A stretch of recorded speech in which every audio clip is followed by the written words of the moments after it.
Hi, welcome to the EpiDoc series of tutorial videos. In this session, my colleague Irene Vagionakis from the University of Bologna and the ENCODE project is going to talk about something which is important in the background of any discussion of EpiDoc and digital epigraphy, which is the Leiden System, or Leiden Conventions, as it's sometimes called, and the impact this has on traditional text transcription, which the semantic distinctions behind which are exactly the same as those, or more or less the same as those we use in EpiDoc. So I'll hand over to Irene to introduce the session. Thank you, Gabi. So I start by saying that when we talk about transcription of an epigraphic text, of an ancient text, we do not mean to copy it. We do not mean to try to reproduce it in a graphical way that looks as much closer as possible to the original, as in this drawing. But we are talking about an act of encoding in a certain way of the text, which means that we are applying some rules to the text while we are transcribing it, and those rules have been codified through time and include the so-called Leiden Conventions that we're going to see in a few minutes. There are, broadly speaking, two types of transcription, text transcription, at least in Greek and Roman epigraphic tradition, which are the diplomatic and the interpretive transcription, both of which each of which has its own rules. Starting from the diplomatic transcription, in a diplomatic transcription, we have a line-by-line layout, and we left align the text independently of how it appears on the stone. If there is something lost on the left side, we align the text on the left. And we also use to put side numbering, usually every 5 lines, but also in other cases every 4 or different numbering. And in the diplomatic, we put all the characters in uppercase, and we do not separate the words. We put them as they appear on the stone. Also, we do not add any accent, breathings, or punctuation. That is because we are not trying to interpreting so much of the text in this type of transcription. And we use some of the Leiden Convention sigla that we're going to see quite soon. Differently, in the interpretive transcriptions, there are some conventions that are the same as in the diplomatic transcriptions. That is, we still use to transcribe the text line by line and aligning it on the left, and we also number the lines. But here we put more interpretation in the text. So we usually, we conventionally transcribe it in lowercase, except for capitalized proper names, and we separate words, and we also put all the necessary accents, breathings, and punctuation that we want. And in this type of transcription, we can use the entire set of Leiden Convention sigla that are available. That is because here we are putting more interpretation, we are interpreting the text, so we also have things like restoration of lost parts, or expansions of abbreviations, or editorial corrections and other editorial interventions. But going now to the Leiden Conventions, which are also known as the Leiden System, they are a set of conventions that are used by epigraphists and also papyrologists to provide information about the state of preservation of an ancient text, in a modern edition, of course. And they were set in the occasion of the 18th International Congress of Orientalists, which took place in Leiden in 1931. And they come as the standardization of previous divergent practices, both in epigraphy and papyrology.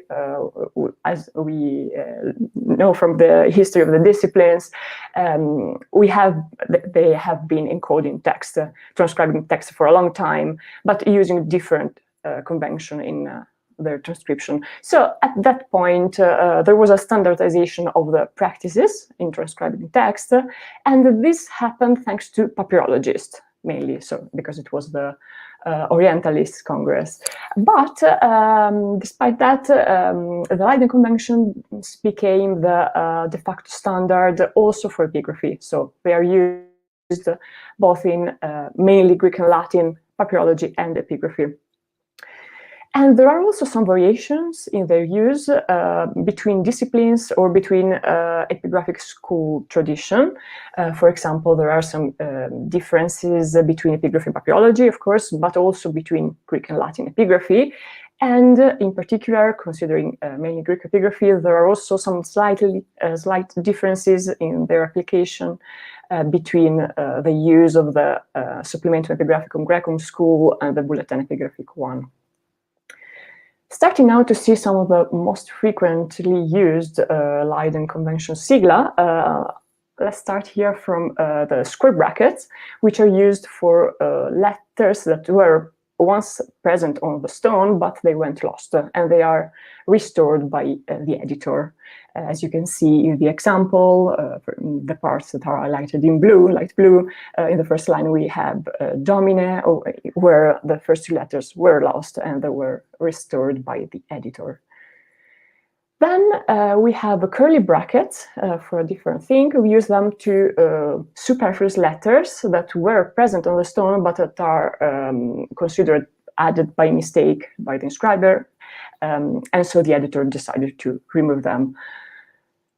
Different brackets for other cases. So here we have angle brackets, which can be used for two different cases. They can be used for letters that were added by the editor because they were omitted on the stone, but also for cases in which there are wrong letters on the stone and the editors decided that they should be corrected. Round brackets, again, are used for another phenomenon, which is the expansion of abbreviation. So as in the example, we have imperatorum. On the stone, we have just imp, but we know that the expansion is that, and we can put just the expanded part of the word inside round brackets. Then we have this type of double square bracket, which are used for letters that have been deliberately erased in antiquity. This is the case of damnatio memoriae very frequently, but also for mistakes that were seen in antiquity and that were immediately corrected by the inscribers. If the text is legible, we can restore the text inside the brackets. Otherwise, if we see that it has been erased, but we are not able to read what there was, we can put dashes or dots inside the brackets.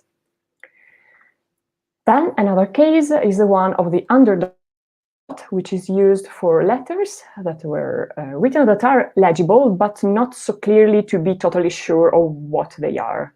So we as editors, we can opt for one letter, but we do not exclude the possibility that also other readings could be possible. In those cases, we put an underdot below the letter.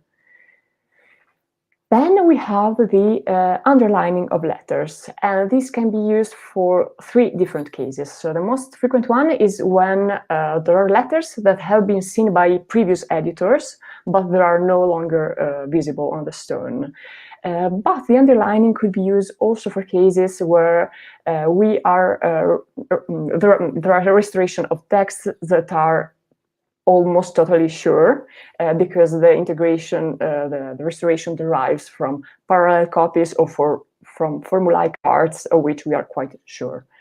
But in some cases, the underlining is used also when we are republishing a text that was previously published, and we want to underline in a certain way which is the new part that has been added to the already known text. Then something that happens very often is to have a part of text that is completely missing and that we are not able to restore it in any way.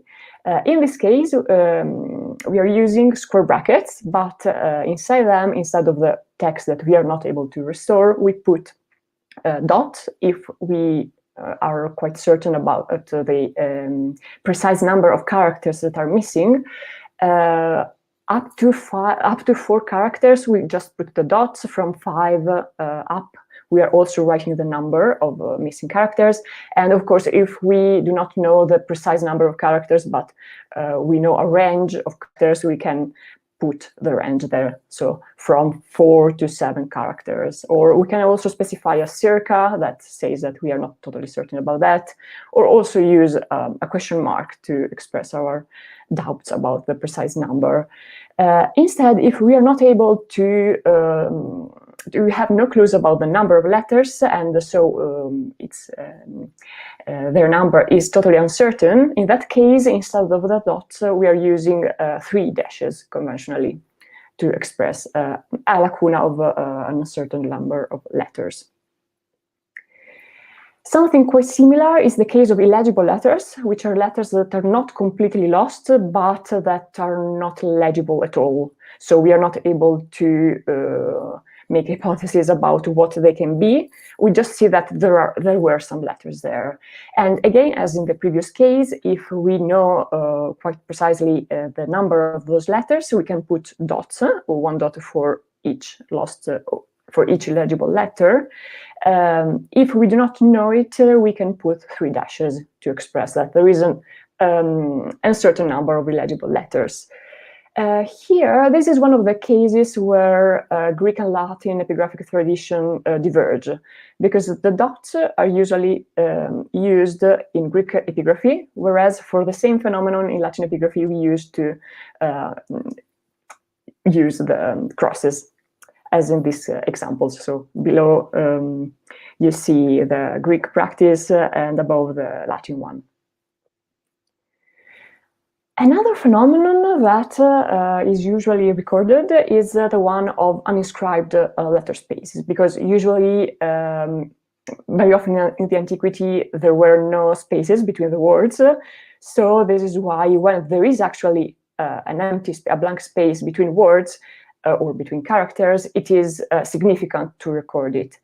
And we call this a vacat. And if this vacat corresponds to 1 letter space, we put just a V, 1 V for each letter space that is missing. And if the entire rest of the line has been left uninscribed, we include the extended word. So we write vacat there. Then the Leiden Conventions include also some other kind of abbreviations that are conventionally used to express some particular things. So, for example, we use edpr to specify the editio princeps of the inscription, so the first editors of the inscription under discussion. There are some other abbreviations like the one for photograph or drawing, and there are vertical bars that can be used if we do not print the text with a layout line by line, but we print it all together. In that case, we can use 1 slash to separate each line, and a double, no, not a slash, a vertical line, and a double vertical line every 5 lines. Also, something which is quite important is the direction of the text, which is usually noted when we have a boustrophodon or a retrograde text. We can use it to state the direction of each line of the text. With this, I concluded. Gabby, do you want to add anything about Leiden Conventions or text transcription?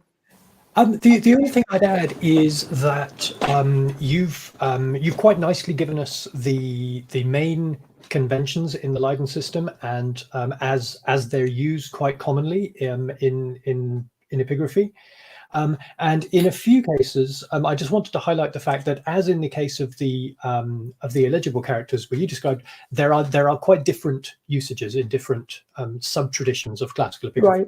If you go back to your slide 8, I think it was, on with the angle brackets.